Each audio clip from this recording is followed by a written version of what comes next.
Hello, Charlie here to give a brief explanation how to play my fan-made Untitled Blaseball Card Game. For the full rules, see the description below for a link to the current rulebook. The Untitled Blaseball Card Game pits two players against one another as they pick their teams and compete in a game of baseball that will end after 6 innings if one player has more points than the other. Before you begin your first inning, you have to do a bit of setup. Once each player has picked their team, they will then choose one of the pitchers to use while the others will sit out the game. Place everyone else onto the bench with their energized side faced up. Then you'll set up the rest of the field, including deciding who will be the home team and who will be the away team. Then take one of the special weather card and shuffle it into the weather deck. Whoever is the away team will start every inning on the offense and will switch to the defense once they have 3 or more outs. You're now done with setup and start the first inning. Each inning is made up of 3 phases: the fielding, play, and cleanup phase. In the fielding phase, each team draws up to 7 cards from their respective decks and then fills the spot on the board with team members from their bench. Flip over the top card of the weather deck. This is the inning's current weather. And now you're done with the fielding phase and ready to start the play phase.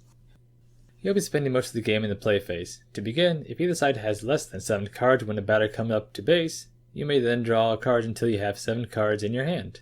Then each player picks a card from their hand and places it face down in the face-off zone, making sure to rotate it to whichever action on the card you're wanting to perform. When both sides are ready, they flip and reveal. You first check if the ball is thrown in or out, and if the batter did or didn't swing by looking at which action of the card is facing the opposing team's played card. Depending on the result, there will either be a hit, a ball, or a strike. Just like in real baseball, if you get 3 strikes, then you're out, and if you get 4 balls, then you walk. But let's assume the cards lined up so that the batter could hit the ball. You then compare the numbers.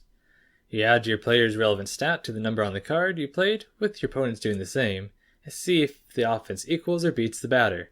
If the batter does hit, then you check to see which defense member has a chance to catch the ball by referring to the offense card highlighted area. Now, using the same card's printed number, defense will add the catcher's stat instead of the pitcher's. If the final value of the catcher equals or beats the batter's, then the ball is caught and the batter is out. Otherwise, the batter gains as many bases as the difference between their score and the catcher's. If the difference is 4 or higher, then it's a home run and all offense team members on base will come home and score. But let's say the batter had a final value that was 2 higher than the catcher's defense. Then they and everyone currently on base for their team gets to move up to 2 bases. Once all team members have moved bases, they now have the chance to push it and try to steal bases. This is simply done by the offense choosing one member and declaring that they are going to push it. Now, each team chooses a random card from their opponent's hand. That opponent will be playing that chosen card. You simply compare the number of stars on the card. If offense has more stars, they get to move up a base, but otherwise they're tagged out. It should also be noted that the stars on the cards have more uses than this, depending on what traits a team member has. But I'll let you figure that out as you read over what each of your team members can do. Lastly, before moving on, it should be noted that if a team member makes it all the way around the bases and back to home, that team scores a point, and then the team member becomes tired by flipping them over.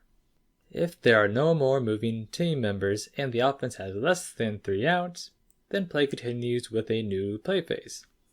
Each side may draw up to 7 cards as a new batter steps up to the base.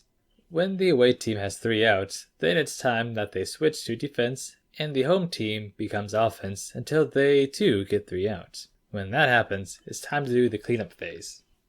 For cleanup, you simply send all team members back to their team's bench, remove all outs, both teams discard their hands, and you check how many innings there are. If it's the end of the 3rd inning, then all team members become energized. If it's the end of the 6th inning or higher, then check to see if one team has more points than the other.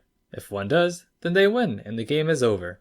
Otherwise, keep playing until, at the end of an inning, one team can claim victory by having more points. And, basically, that's it. This video should help you jumpstart your first game, but make sure to check out the rule book for all the details I glossed over. And do be aware that the game is evolving and changing with every edition, but I made sure to include any rule changes in each new edition of the game. If you want to help me grow this game by suggesting changes, adding possible new content, submitting better art, or anything else that comes to mind, check the description below the video for ways to get your feedback to me. Until then, this has been Charlie, and here's hoping I see you on the field.